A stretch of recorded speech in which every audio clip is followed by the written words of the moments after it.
ప్రపంచంలో ఎక్కడున్నా మీ గోత్రనామాలతో వేదమందిర్ నిర్వహించే ఆన్లైన్ పూజలు హోమాల ద్వారా దైవ అనుగ్రహాన్ని పొందండి.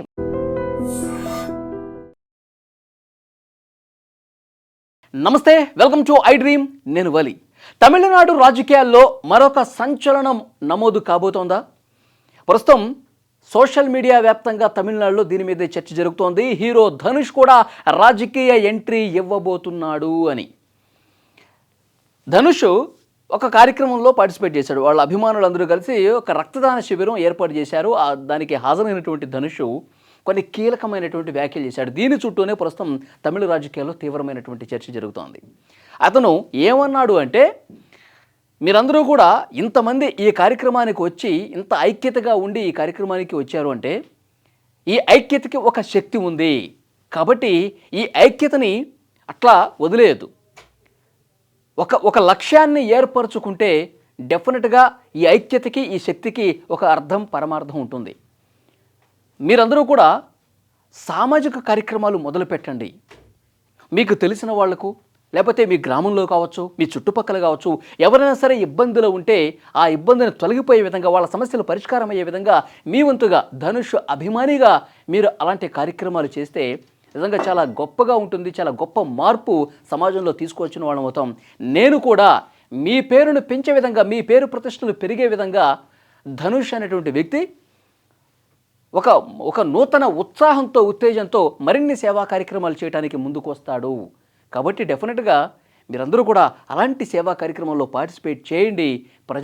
ప్రజల బాగు కోసం, ప్రజలకు మంచి చేసే దాంట్లో భాగంగా మీకు తెలిసిన వాళ్ళకి మీకు చేతనైనంత సాయం మీరు చేస్తూ పోండి.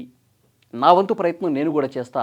మీరు అలా చేస్తారని అనుకుంటున్నాను. ఎందుకంటే ధనుష్ అభిమాని ప్రతి ఒక్కడు కూడా కష్టపడేవాడు ఉంటాడు, ప్రజలు మేలు కోరేవాడు ఉంటాడు, ప్రజలకు సేవ చేసేవాడు అయి ఉంటాడు అన్నది నిరూపించాలి. మీరు ఆ రకంగా నిరూపిస్తారో అలాంటి కార్యక్రమాలు చేస్తారని చెప్పి ఆశిస్తున్నాను అని ఇలాంటి వ్యాఖ్యలే చేశాడు ఆ కార్యక్రమంలో. సో ఇదొక రాజకీయ ప్రసంగంగా చాలా క్లియర్గా ప్రతి ఒక్కరికి కూడా అనిపిస్తోంది. సో డెఫినెట్గా ధనుష్ కూడా భవిష్యత్తులో రాజకీయ ఎంట్రీ ఇచ్చేస్తున్నాడు అనేది కూడా చాలా స్పష్టంగా ధనుష్ అభిమానులే కాదు, సోషల్ మీడియా వ్యాప్తంగా అక్కడ ప్రతి ఒక్కరు కూడా విజయ్ బాటలోనే ధనుష్ కూడా రాబోతున్నాడు. Dhanush political entry almost confirm అయిపోయింది. సో గ్రౌండ్ ప్రిపేర్ చేసుకుంటున్నాడు. సో కాబట్టి అభిమానులకు ఆ రకమైనటువంటి సూచన, సలహా చేశాడు అనేది కూడా ఇక్కడ క్లియర్గా అర్థమవుతుంది. సో అతని టార్గెట్ ఇది 2026, అంటే 2031. 2031లో తమిళనాడులో జరిగేటువంటి అసెంబ్లీ ఎన్నికల టార్గెట్గా ఇప్పటి నుంచే హీరో ధనుష్ పావులు కదుపుతున్నాడు అన్నది కూడా చాలా క్లియర్గా చాలామందికి అర్థమవుతున్నటువంటి విషయం. మనకు తెలుసు, ఇప్పటికే చాలామంది హీరోలు తమిళనాడు రాజకీయాల్లోకి వచ్చారు. సో రజనీకాంత్ వద్దామనుకున్నాడు, కానీ ముందు వెనక అవ్వటం వల్ల మళ్ళీ బ్యాక్ స్టెప్ అయిపోయి రజనీకాంత్ పార్టీ పెట్టలేకపోయాడు. తర్వాత 2 సంవత్సరాల క్రితమే హీరో విజయ్ పార్టీ పెట్టాడు. అద్భుతమైనటువంటి విజయం. సో తను పోటీ చేసిన మొదటి ఎన్నికల్లోనే అత్యధిక స్థానాలు గెలిచి తమిళనాడు ముఖ్యమంత్రి అయ్యి ఒక రికార్డు క్రియేట్ చేసినటువంటి పరిస్థితి ఉంది. సో అది ఇప్పుడు అక్కడ తమిళ రాజకీయాల్లో ఒక ఇన్స్పిరేషనల్గా కనిపిస్తున్నాడు హీరో విజయ్. ఇప్పుడు ధనుష్ కూడా అక్కడ మంచి చరిష్మా ఉన్నటువంటి హీరో ధనుష్, మంచి ఫ్యాన్ ఫాలోయింగ్ ఉంది, మాస్ ఫాలోయింగ్ ఉంది. ఆయన నటించినటువంటి సినిమాలకి నేషనల్ అవార్డ్స్ కూడా వస్తూ ఉన్నాయి. సో కాబట్టి పేరు ప్రఖ్యాతులు ఉన్నటువంటి మరొక నటుడు ధనుష్. కాబట్టి ఇతను కూడా వస్తే తమిళ రాజకీయాల్లో ఒక గొప్ప సమీకరణాలు రాబోతున్నాయి, గొప్ప మార్పులు రాబోతున్నాయి. విజయలాగా విజయం సాధించే స్థాయి ధనుష్కు కూడా ఉంది అని చెప్పి అక్కడ చాలామంది సోషల్ మీడియా వేదికగా ఈ వ్యాఖ్యల తర్వాత మాట్లాడుతున్నటువంటి పరిస్థితి ఉంది. సో ఇదే కార్యక్రమంలో నేషనల్ అవార్డ్స్ గురించి కూడా చర్చ జరిగిందండి. హీరో ధనుష్ నటించినటువంటి ఏదైతే రాయన్ సినిమా ఉందో దానికి డైరెక్టర్ కూడా ధనుష్. సో మొన్న రీసెంట్గా ప్రకటించిన జాతీయ అవార్డుల్లో ఉత్తమ తమిళ చిత్రానికి డైరెక్టర్గా ధనుష్కి జాతీయ అవార్డు వచ్చింది. సో ఈ ప్రస్తావన కూడా జరిగింది. చాలామంది ఈ రాయన్ సినిమాకి అవార్డు ఎట్లా ఇస్తారు, రాయన్ కంటే మంచి సినిమాలు ఉన్నాయి కదా తమిళ్లో మహారాజా లాంటి సినిమా, సత్యం సుందరం ఇలాంటి గొప్ప చిత్రాలు కూడా ఉన్నాయి కదా, రాయన్ కంటే బాగుంటాయి కదా, వాటికి ఎందుకు ఇవ్వలేదు, మళ్ళీ ధనుష్కే ఎందుకు ఇచ్చారు, ఇలాంటి విమర్శలు చాలామంది చేస్తున్నారు. సో ఆ సినిమాలు మంచివైతే ఉండొచ్చు, కానీ విమర్శకుల ప్రశంసలు కూడా అందుకున్నటువంటి చిత్రాలు కూడా అవార్డులు వస్తాయి కదా.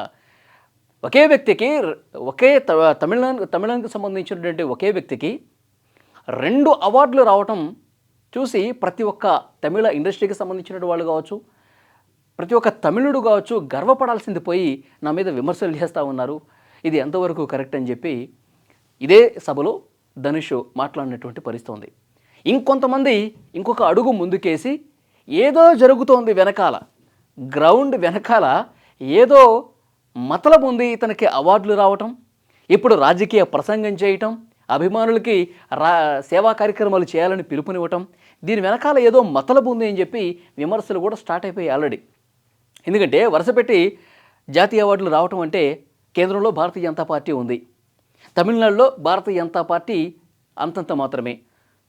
ఇక్కడ సినిమా వాళ్ళకి చాలా గొప్పగా ఆశీస్సులు అందిస్తారు తమిళ ప్రజలు. సినిమా వాళ్ళకి ఒక మంచి ఫాలోయింగ్ ఉంటుంది, జనాల్ని ఒక సమీకరించడంలో, అద్భుతంగా జనాల్ని కార్యక్రమాలకి తీసుకురావడంలో, ఓట్లు వేయించుకోవడంలో గొప్ప పేరు ప్రఖ్యాతులు సినిమా హీరోలకు ఉంది. కాబట్టి మనకు కూడా ఒక మంచి హీరో ఉంటే బాగుంటుంది, మన పార్టీకి సంబంధించి, మన పార్టీకి కావచ్చు, మన పార్టీకి అనుబంధంగా కలిసి పనిచేసే వ్యక్తులు ఒక హీరో అయితే బాగుంటుందని చెప్పి భారతీయ జనతా పార్టీ ఏమన్నా ఆలోచన చేసిందా? దాంట్లో భాగంగానే హీరో ధనుష్కి సపోర్ట్ చేస్తూ ఈ విధంగా అవార్డులు ఏమన్నా ఇప్పిస్తుందా? భవిష్యత్తులో ధనుష్ పెట్టే పార్టీ భారతీయ జనతా పార్టీకి దగ్గరగా ఉండే అవకాశం కనిపిస్తుందా? భారతీయ జనతా పార్టీ కనుసన్నల్లోనే ధనుష్ నడుచుకునే అవకాశం కనిపిస్తుందా? సో ఇలాంటి ఈక్వేషన్స్ అన్నీ కూడా ప్రస్తుతం చర్చల మీద చర్చలకు వస్తూ ఉన్నాయి. ఎందుకంటే అంతకంటే మంచి సినిమాలు ఉన్నా కానీ ధనుష్కే జాతీయ అవార్డు ఇవ్వటం ఏంటి? దీని వెనకాల రాజకీయ కారణం డెఫినెట్గా ఉండే ఉంటుందని కూడా చర్చ చేస్తూ ఉన్నారు. సో ఏదేమైనప్పటికీ నిన్న అతను చేసినటువంటి, ఇప్పుడు భారతీయ జనతా పార్టీ ఉందా లేదా అన్నది కూడా కాలమే సమాధానం చెప్తుంది. ఇప్పుడు సరైనటువంటి ఆధారం ఇప్పటివరకు అయితే లేదు. ఇట్లా ఊహించి చాలామంది విమర్శలు చేసేవాళ్ళు ఉంటారు కాబట్టి ఆ విషయం మీకు చెప్తున్నా.